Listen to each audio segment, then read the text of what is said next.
So you took a left at a red light. Why was that? And you don't have your seatbelt on. What's going on tonight? Nothing. The number was 15 seconds. That's how long it took for a routine traffic stop over an illegal left turn to turn into a woman screaming that her wrist was pinned to steel while an officer explained, calmly, that he was only checking her cuffs. Keep that number in your head. We'll come back to it. Because on paper, this is the simplest stop in the world. No seatbelt. Ran a red light making a left turn. The kind of thing that ends in a ticket and a "have a good night" 9 times out of 10. But Bodycam doesn't care what should have happened. It only shows what did.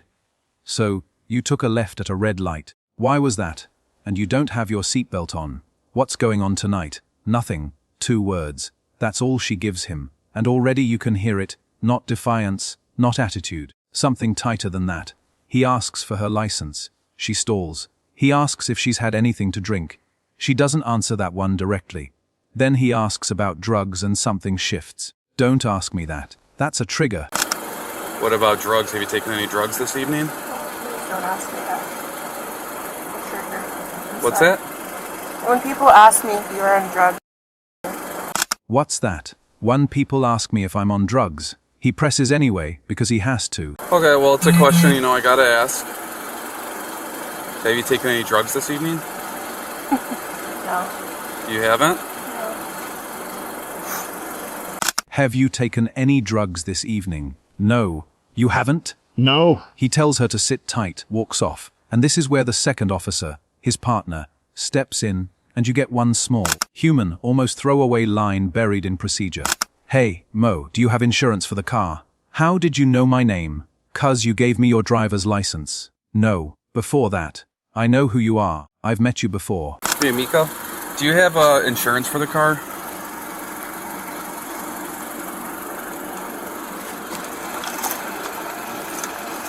How did you know my name? Because you gave me your driver's license. No, before that. I know who you are. I've met you before. Oh, sorry.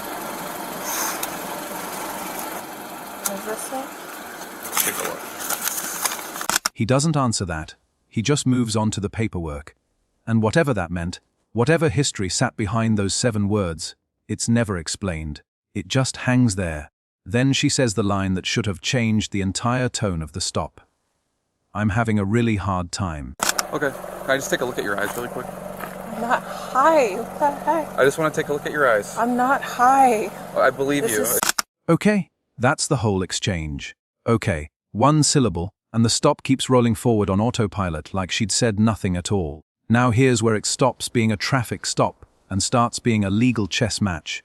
And this is the part most viewers miss the first time through. Under the 4th Amendment, an officer can extend a stop beyond its original purpose, the seatbelt, the red light, only if he develops reasonable suspicion of something else. Impairment counts. So does erratic behavior. The officer here is doing exactly what he's trained to do: get her out of the car, get her somewhere safe, look at her eyes, ask her to do field sobriety tests. Textbook. By the book. Nothing wrong with the request itself. The problem is what happens when she says no. I'm not high. What the heck? I just want to take a look at your eyes. I believe you. So what's going on tonight? I'm having a really hard time.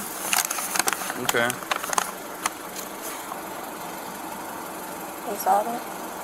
Let me just take a look at your eyes. I'm not high. She keeps repeating it like a locked door. He keeps knocking anyway. And then it flips from a conversation to a command. Ama, you're not going back in the car right now. Ama, do not go back in your car. Stop. We're not trying to escalate the situation anymore. You need to take your hands off me. Hey. Okay.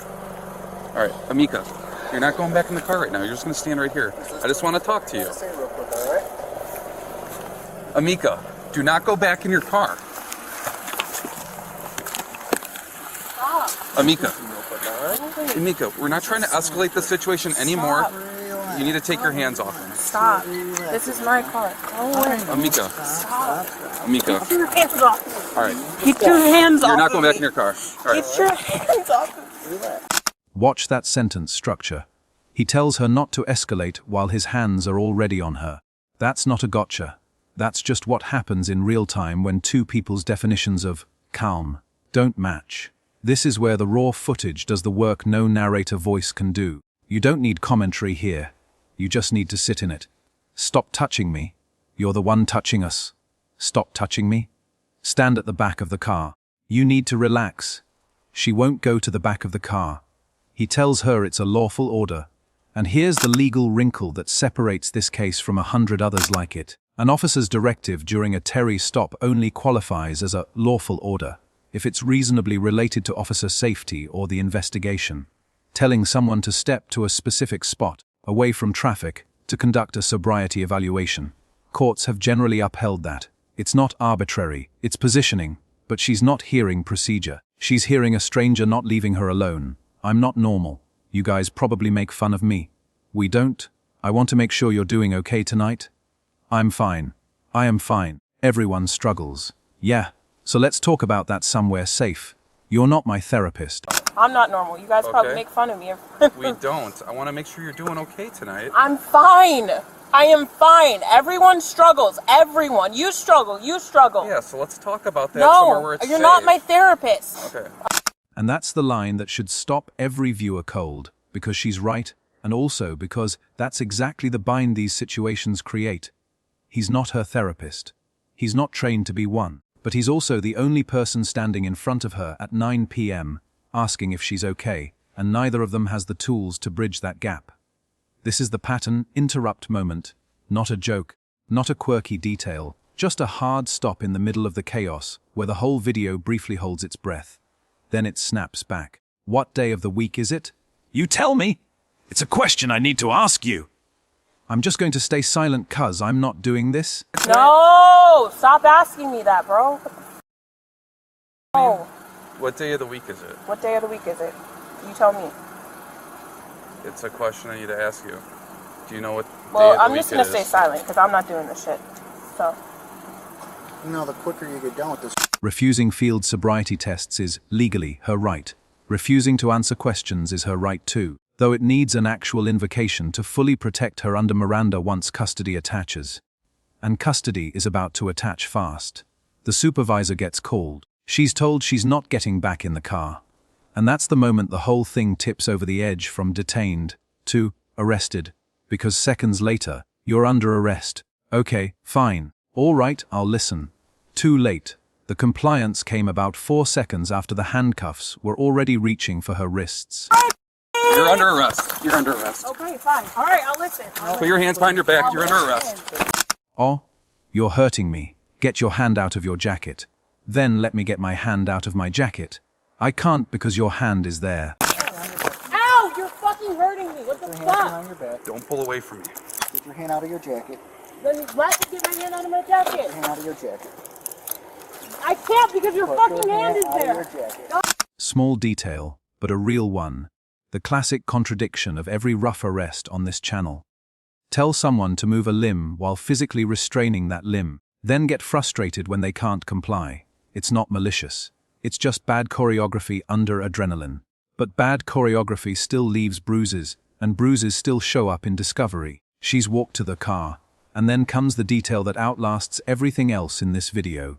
The one comment sections will not let go of. I wrote you guys the apology letters. Stop touching I'm me. gonna touch you. Spread your feet. Spread your feet. Cooperate. I wrote you guys the apology letters. Nobody follows up on it. Not the officer, not the partner, not the supervisor who shows up later. It said once, flat, almost resigned, and then the video moves on like it was never said at all. What apology letters? Written to who? For what? We genuinely don't know, and neither, it seems, did anyone in that parking lot that night. Then the final stretch, the cuffs. They're way too tight. You have no respect. That's absolutely inappropriate. And they're way too tight. All right, can you lean forward so I can adjust them? I can't. I'm buckled. Are you that dumb? All right, no reason to be rude. Well, you were rude to me, so you're pushing me around.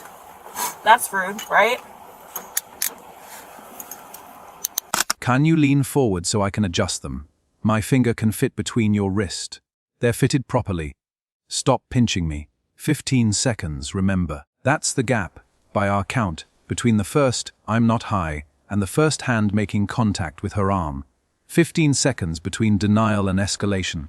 That's the open loop. That's the number. A traffic stop for a red light and a seatbelt became a physical arrest for obstruction in less time than it takes to read this sentence out loud. So here's the takeaway, and it cuts both ways. For the public, saying, "I'm having a hard time," to a police officer is not a magic phrase, and it should be, but right now on the street, in real time, it isn't. If you are struggling, that struggle will not be read as struggle. It will be read as non-compliance, and non-compliance gets you handcuffed, just as fast as intoxication does. For departments, when someone hands you an opening like, "I'm not normal," and "I'm having a hard time," that is not a moment to move faster. That's a moment that needs de-escalation training that slows the clock down, not procedure that speeds it up. Now the scorecard. The primary officer C-. Textbook procedure ice cold delivery 0 adjustment when she gave him a giant, obvious opening to change his approach. The partner B-. Quieter, handled the insurance and paperwork fine, but stood by for the physical escalation without stepping in to slow it down. The subject, this one's harder to grade, and maybe that's the point.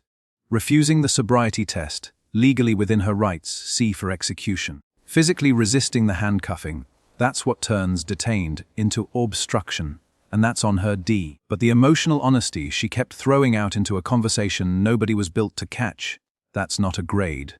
That's just sad. Stop hurting me. I'm not hurting you. You are hurting me. My finger can go through that one. That Stop one's fine, pinching too. me. Stop pinching You me. have a finger width between both. Stop Fit. pinching. So tell me in the comments, what were the apology letters, and who do you think they were for?